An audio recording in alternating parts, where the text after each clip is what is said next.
नमस्कार, मैं हूं निशांत बिसेन। सिवनी में इस वक्त मेरे साथ बहुत ही ख़ास मेहमान हैं जो कि भारतीय जनता पार्टी के ज़िला अध्यक्ष भी रहे हैं।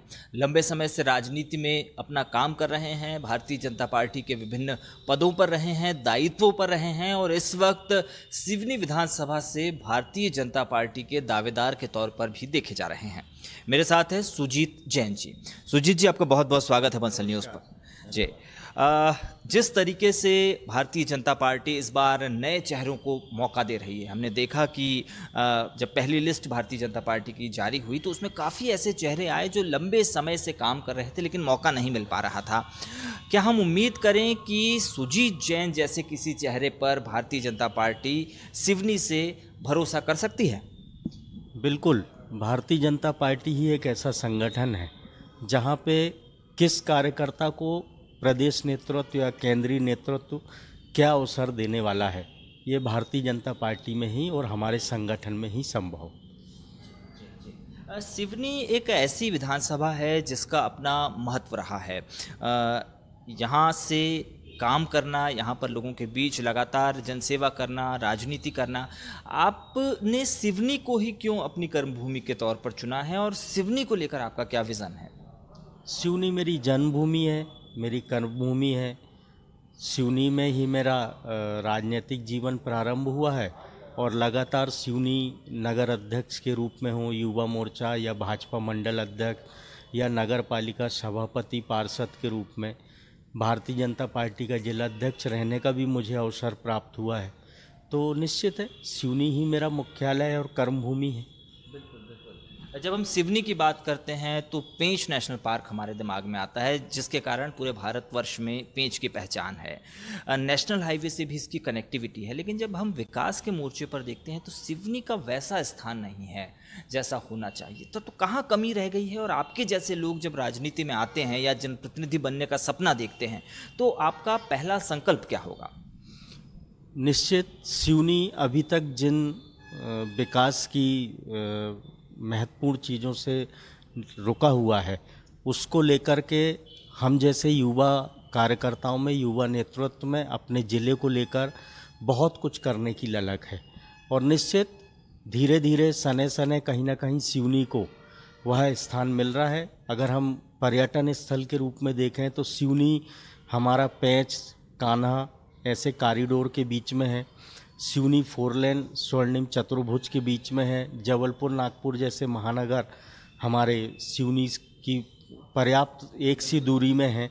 अगर हम देखा जाए तो वन संपदा, वनांचल क्षेत्र की मतलब औषधियाँ हों या हमारी उपज हो, तो सिवनी में निश्चित ही पर्यटन को लेकर, अन्य सभी साधनों को लेकर बहुत प्रचुर मात्रा में उपलब्धता है।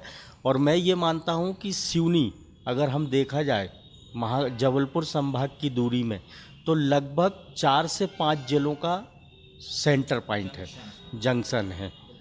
और लगातार प्रयास भी हो रहे हैं। हमारे पूर्व में हमारे जो जनप्रतिनिधि रहे हैं, जो अभी वर्तमान में हैं, वह सब भी वह प्रयास कर रहे हैं जो सिवनी को मिलना चाहिए।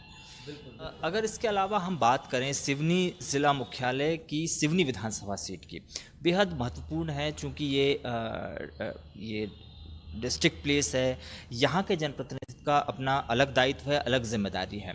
आप क्या सोचते हैं, अगर आप पर पार्टी भरोसा जताती है तो आप किस विज़न के साथ सामने आएंगे और किन बातों को लेकर, किन सपनों को लेकर जनता के बीच जाएंगे? मेरा ये मानना है कि अगर प्रदेश नेतृत्व, राष्ट्रीय नेतृत्व और मेरा जिले का हमारे सभी सहयोगी और वरिष्ठगण अगर मुझ पर भरोसा जताते हैं, तो शुरू से मेरे अंदर जो सिवनी को लेकर, पर्टिकुलर सिवनी चूँकि मुख्यालय है और सिवनी मुख्यालय से ही पूरे ज़िले में संदेश जाता है। विकास का अगर कोई बड़ा काम होता है तो वह ज़िले के लिए कहीं ना कहीं बहुत लाभान्वित होता है। तो मैं ये मानता हूँ कि जो अभी तक सिवनी को नहीं मिला उसको मैं दिलाने का प्रयास करूं। और चूँकि सिवनी, मैंने जैसा कि कहा कि कम से कम 4 से 5 जिलों का मुख्य केंद्र है, 2 महानगरों के बीच में है, तो यहाँ पर रोजगार की वह सभी संभावनाएं हैं जो हम सभी के प्रयासों से हम पूरा कर सकते हैं। तो एक मेरा कि सिवनी कहीं ना कहीं औद्योगिक हब बने, ताकि मेरे ही ज़िले के युवा और युवती जो आज अन्य अन्य राज्यों में, अन्य अन्य बड़े महानगरों में जाकर अपने कौशल का वहाँ पर वह उपयोग कर रहे हैं, तो वह यहीं पर उनको मिले। रही बात, चूँकि पर्यटन का अपार संभावनाएं हैं, तो पर्यटन को लेकर भी हमारे प्रयास हों। आज कुछ भी हो, मोगली के नाम से हम पूरे विश्व में सिवनी एक गौरव प्राप्त है। जगत गुरु पूज्य शंकराचार्य जी, उनकी जन्मस्थली भी हमारी है। पूज्य आज शंकराचार्य जी के द्वारा स्थापित मठ जो हमारा है, भीमगढ़ बांध, जो एशिया का पहला ऐसा बांध है जो मिट्टी के उससे बंधा हुआ है। तो संभावनाएं अभी भी बहुत मात्रा में हैं। सभी के सहयोग से मिलकर मैं जो बेहतर होगा, जो मेरे अंदर इस अपनी कर्म भूमि के लिए, जन्मभूमि के लिए करने का है ललक, मैं उन पर खरा उतरूंगा। सुजीत जी, किसी भी जगह को बदलने के लिए, स्थितियों को बदलने के लिए एक इच्छा शक्ति की आवश्यकता होती है, लीडरशिप की आवश्यकता होती है। जहाँ पर नेतृत्व करने वाले के पास अगर एक सोच है, एक विज़न है, तो यकीनन बदलाव आता है। सिवनी की आपने बात कही, नागपुर से इसकी कनेक्टिविटी है, छिंदवाड़ा से, जबलपुर से बेहतर कनेक्टिविटी है, इवन रायपुर से इसकी कनेक्टिविटी बेहतर है।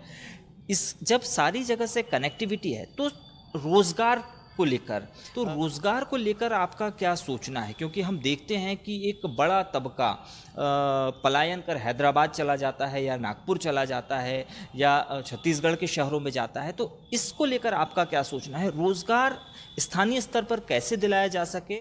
हमारे माननीय यशस्वी प्रधानमंत्री नरेंद्र मोदी जी हों, चाहे हमारे मध्य प्रदेश के यशस्वी मुख्यमंत्री शिवराज सिंह चौहान जी हों, उनकी जो पहल है, चाहे मैं उसको आत्मनिर्भर भारत के रूप में लूँ, चाहे कौशल प्रबंधन के रूप में लूँ, और उसको अगर हम कहें कि जो जहाँ है, जो युवा जिस विधा में पारंगत है, उसको हम वहीं पर उसके पारंगत के हिसाब से रोजगार उपलब्ध कराएं और उसको एक बाजार की उपलब्धता कराएं, तो निश्चित इसमें परिवर्तन सिवनी के अंदर भी है। आज मैं बता सकता हूं कि बहुत से ऐसे पारंगत लोग हैं जिनको कभी एक मंच नहीं मिला था, जिनको कभी एक अवसर नहीं मिला था, जिनको कभी एक बाजार नहीं मिला था, वो आज माननीय नरेंद्र मोदी जी के और हमारी भारतीय जनता पार्टी की सरकार मध्य प्रदेश के कारण उनको अवसर प्राप्त हो रहे हैं, और वो बहुत अच्छा स्वयं तो लाभ कमा रहे हैं, साथ में बहुत से लोगों को रोजगार भी दे रहे हैं। आपने संगठन के एक सूक्ष्म कार्यकर्ता से लेकर जिला अध्यक्ष के पद तक काम किया है, तो जाहिर तौर पर आप संगठन को और भारतीय जनता पार्टी को बेहतर तरीके से समझते हैं। इसके अलावा आपने जनप्रतिनिधि के तौर पर भी काम किया, पार्षद रहे हैं, सभापति रहे हैं। लगभग 2 दशक का वक्त हो चुका है, मध्य प्रदेश में बीजेपी की सरकार है। शासकीय योजनाओं का लाभ सिवनी जैसे ज़िले को, जो कि ग्रामीण बहुसंख्य वाला है, ग्रामीण आबादी इस ज़िले में ज़्यादा है, हालांकि आप शहरी सीट पर आपका कार्यक्षेत्र है, लेकिन शासकीय योजनाओं का लाभ किस तरीके से मिल पाया है? केंद्र की सरकार पिछले 9 साल से जो काम कर रही है, उसने लोगों की ज़िंदगी को बदलने के लिए किस हद तक काम किया है? आपको इस बारे में बता दूं कि केंद्र की और राज्य सरकार के द्वारा जो हमारा मूल मंत्र है अंत्योदय, उसके माध्यम से तो मैं ये बहुत गर्व के साथ और अपने संगठन के नेतृत्व के प्रति एक गौरव के साथ आपके सामने ये बात रख सकता हूँ कि सिवनी ही नहीं, पूरे मध्य प्रदेश के अंदर लें या देश के अंदर, सामाजिक रूप से और उस तबके के जीवन में बहुत अमूलचूल परिवर्तन आप और हम सब देख रहे हैं, जिनको उनको भी कभी कल्पना नहीं थी कि सरकारें आके भी ऐसा काम कर सकती। मैं बहुत छोटी बातों पर नहीं जाऊंगा, लेकिन अगर हम ये कहना चाहें कि जिन्होंने लंबे समय तक इस देश के अंदर सत्ता जिनके हाथ में रही, उन्होंने कभी यह चिंता नहीं की कि गांव-गांव सड़कें हम पहुंचा सकते हैं।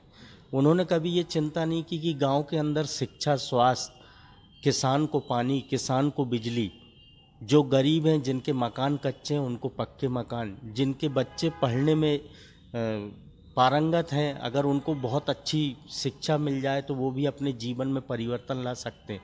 तो वो सब कुछ अवसर आज हमारी भारतीय जनता पार्टी की सरकार और दोनों नेतृत्व, केंद्रीय और हमारे प्रदेश नेतृत्व कर रहा है और दिख भी रहा है।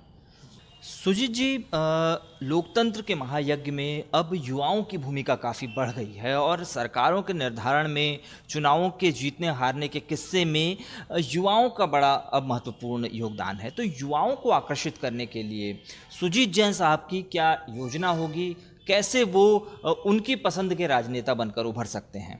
निश्चित निशान जी, जैसा कि हम जानते हैं कि भारत अब युवाओं का देश है और युवा ही आज भारत को सक्षम बनाने में, भारत के साथ चलने में अपने आप को कहीं ना कहीं ये पा रहा है विश्वास के साथ कि भारत के अंदर आज जो माननीय हमारे यशस्वी प्रधानमंत्री नरेंद्र मोदी जी का नेतृत्व जो उनको दिख रहा है कि कहीं ना कहीं भारत जिन बातों से अछूता था, जो भारत को आज तक नहीं मिल पाया था, वो युवा देख रहा है। और मैं ये मानता हूँ कि सिवनी के युवाओं को लेकर मेरे अंदर एक शुरू से ललक रही है। चाहे नेतृत्व में, मैंने अपने पूरे राजनीतिक कार्यकाल में अनेकों युवाओं को राजनीतिक क्षेत्र में और सामाजिक क्षेत्र में लाकर कहीं ना कहीं उन्हें एक समाज के बीच में काम करने का अवसर मुझे दिया है। और शुरू से मेरा यह स्वभाव है कि मैं चाहे संगठन के अंदर काम करूं, चाहे सामाजिक रूप से काम करूं, अन्य धार्मिक संस्थाओं में, मेरा हमेशा से रहा है कि युवा ही आगे आए, युवा ही आकर उन सब चीज़ों को संभाले जो भविष्य में कहीं ना कहीं इस देश के लिए आवश्यक हैं, इस समाज के लिए आवश्यक हैं और इस सिवनी जिले के लिए आवश्यक हैं। मध्य प्रदेश की राजनीति की हम बात करें तो यहाँ पर बाइपोलर पॉलिटिक्स है, यानी कांग्रेस और बीजेपी का ही प्रमुख प्रभाव है।